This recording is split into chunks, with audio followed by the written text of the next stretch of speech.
Para aquellos que no conozcáis a Coppi, Coppi es el seudónimo de Raúl da Montebotana, un autor franco-argentino nacido en Buenos Aires en 1939, que abandonó la capital argentina en 1962 para instalarse definitivamente en París hasta su muerte en 1987.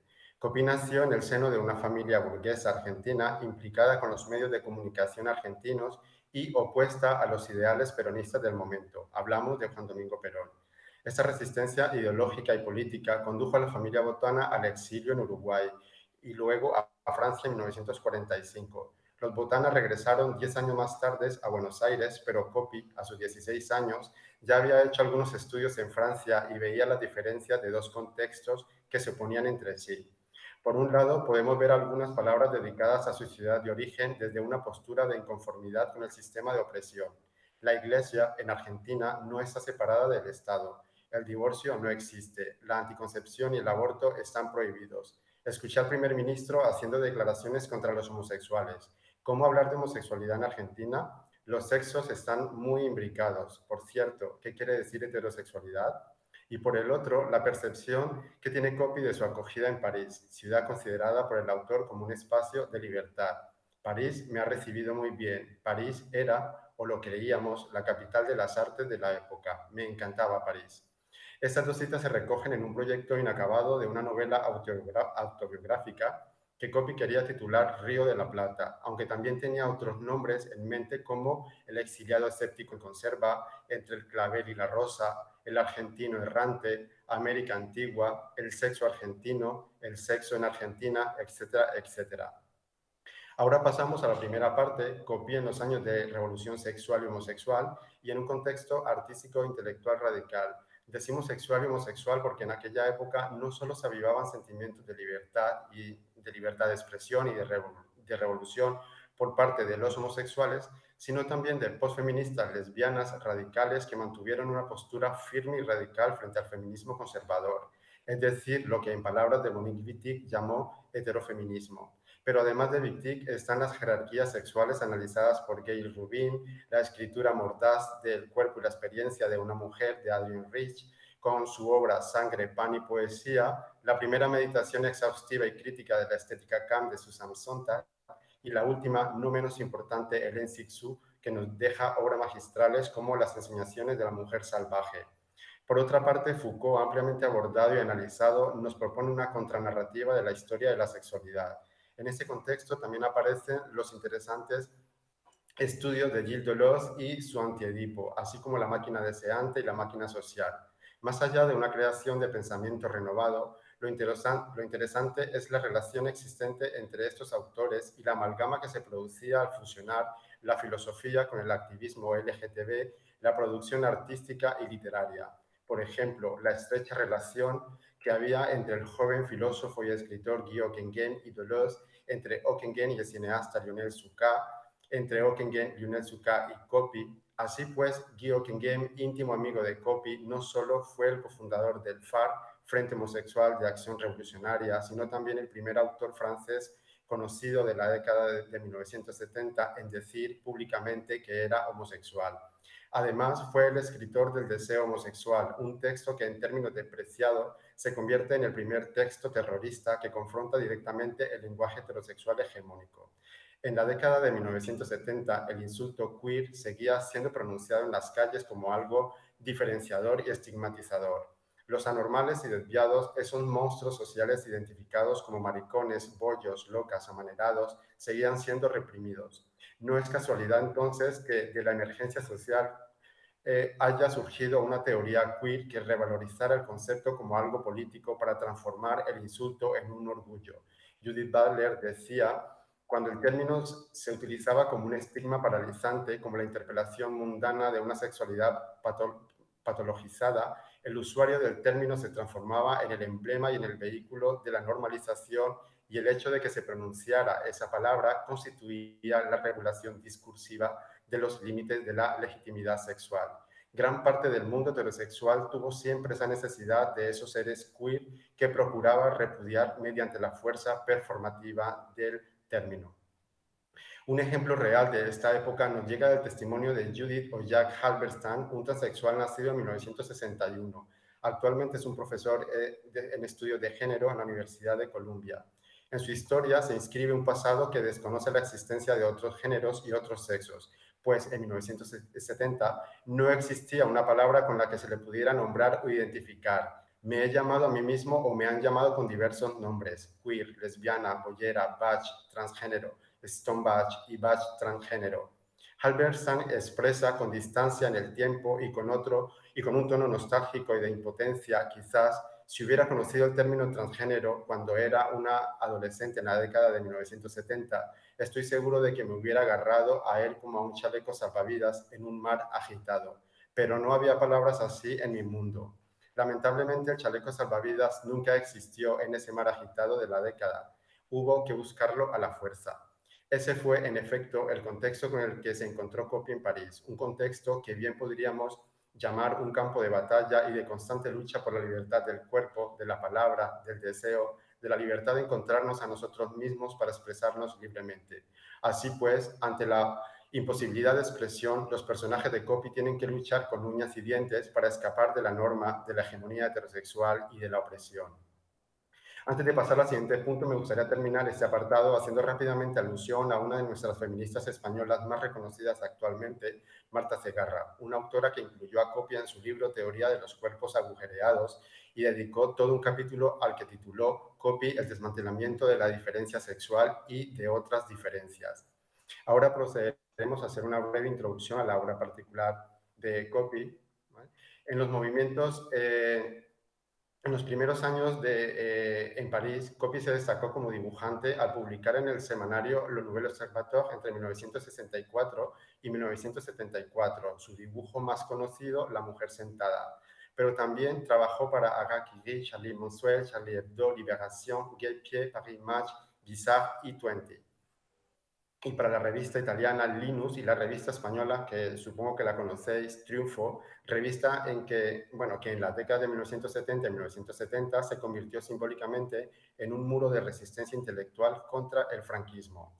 Copí es un autor multifacético, que cultivó diversos géneros literarios como la novela y los relatos cortos y el teatro. El género por el que más se le reconoce es el teatro, pero además de dramaturgo y escritor, fue, como ya lo hemos mencionado, dibujante y actor. La experiencia del exilio, del viaje y de la errancia han hecho de él un autor con habilidad especial para las lenguas. A su llegada a París adoptó la lengua francesa como lengua hegemónica para su producción creativa y artística. Sin embargo, existen algunas excepciones: una novela, La vida es un tango, y dos obras de teatro, La sombra de Venceslao y Cachafaz, escritas en español de Argentina. Y por último, hay una rareza dentro de sus obras de teatro, Tango Charter, una pequeña intriga escrita en italiano y en colaboración con el dramaturgo italiano Riccardo Rein. Los temas que caracterizan la obra de este autor son diversos. Podríamos hablar de los procesos y estrategias trans para abordar a partir de este prefijo que nos invita a pensar en un desplazamiento más allá de la transculturalidad, la transsexualidad y la transgenericidad literaria. También podemos ver, tanto en su escritura como en el teatro y el cómic, el tema de la inmigración, la violencia deportante, el gusto por la subversión y la desacralización de los mitos religiosos y políticos.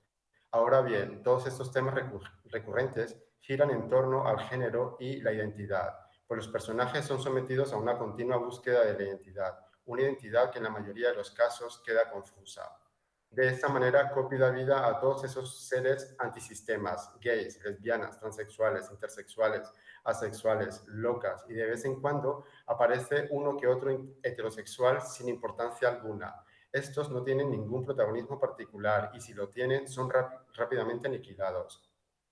A partir del análisis de los personajes podemos sostener que el cuerpo es el artificio principal con el que Copy desestabiliza el sistema heteronormativo y promueve una nueva lectura del cuerpo. Su elección por el cuerpo travesti, el cuerpo transexual, el cuerpo intersexual, el cuerpo poshumano o incluso el cuerpo homosexual, entre otros, lo convierte en uno de los autores con habilidades para proveer a sus criaturas inclasificables de una nueva tecnología de género.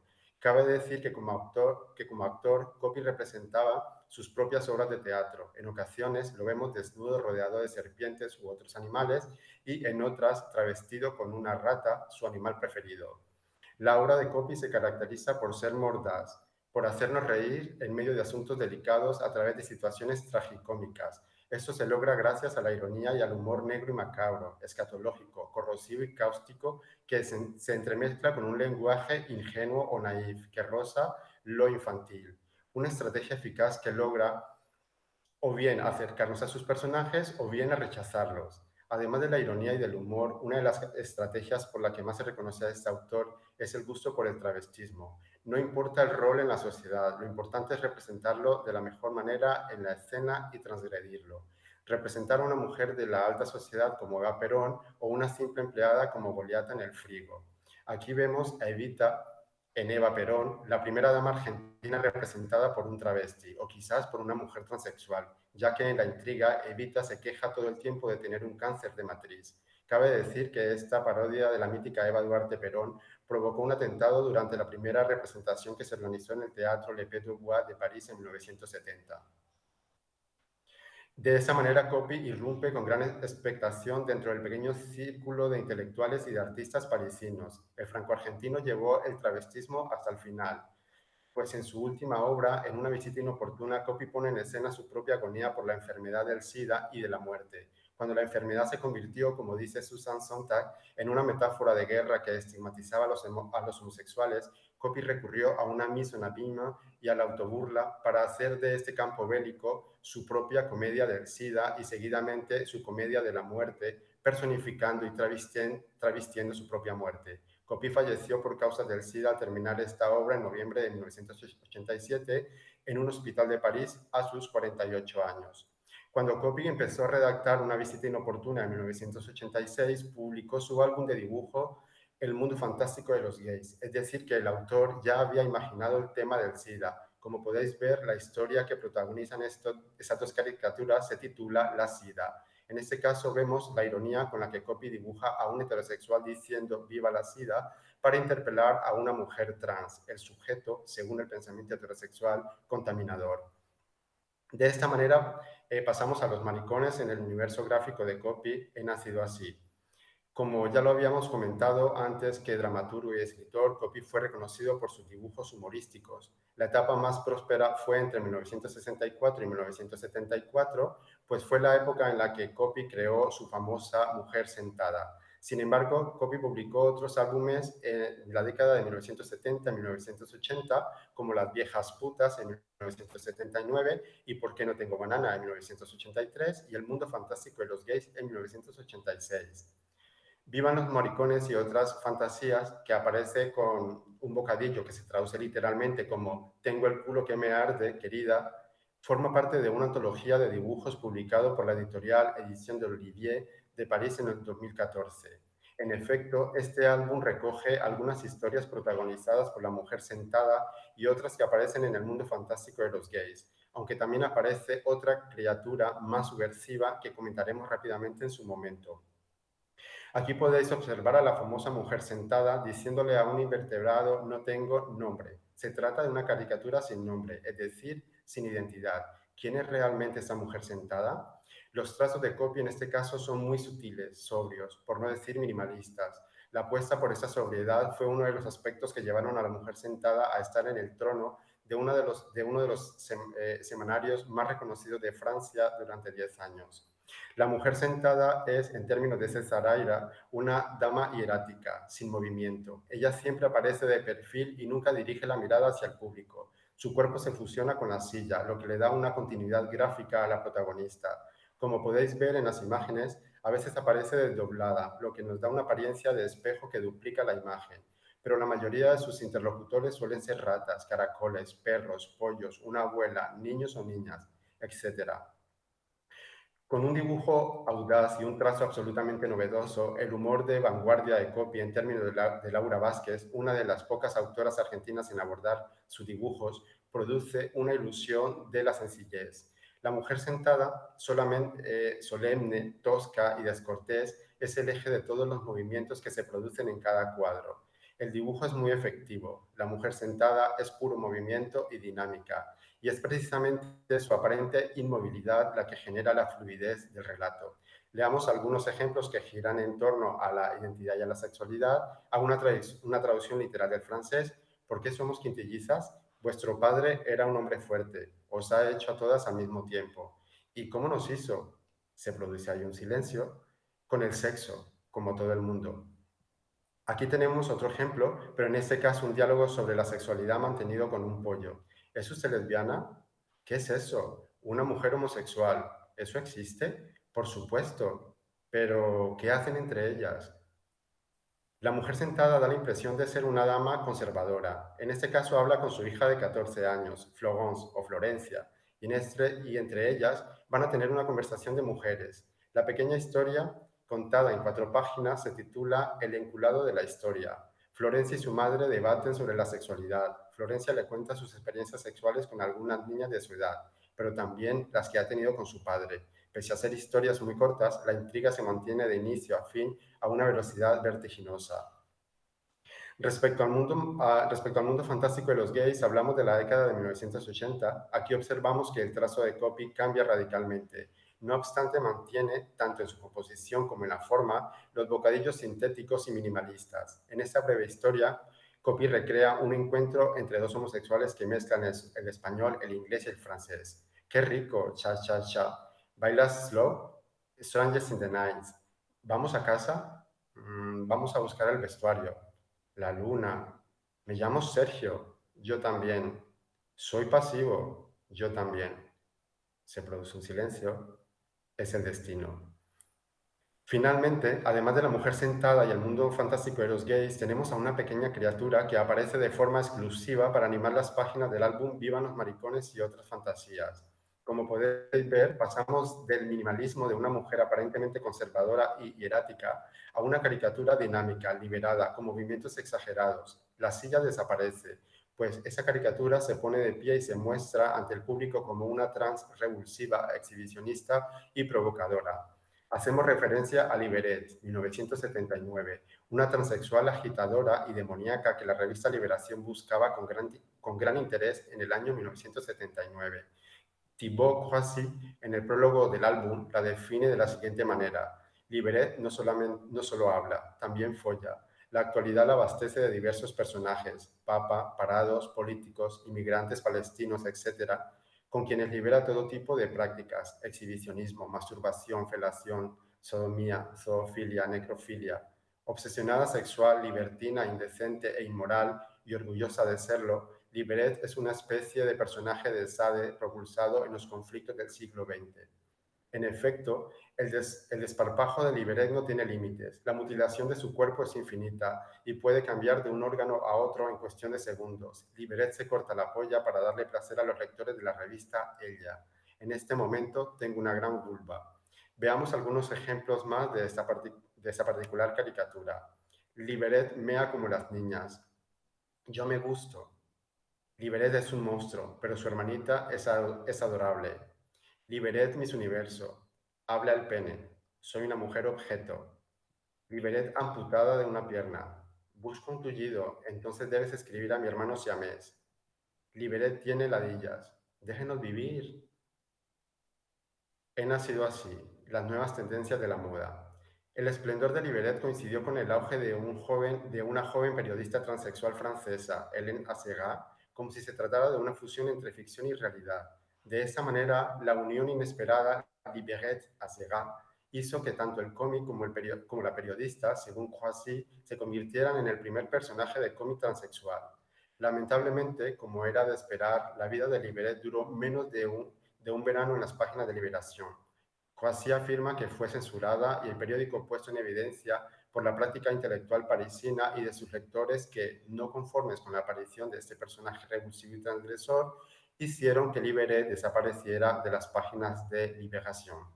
La mirada aguda de Copy respecto a la sexualidad y la manera de subvertir los valores morales es arrolladora. Que vivan los maricones y otras fantasías nos recuerdan igualmente a sus míticas novelas El baile de las locas y La guerra de las mariconas.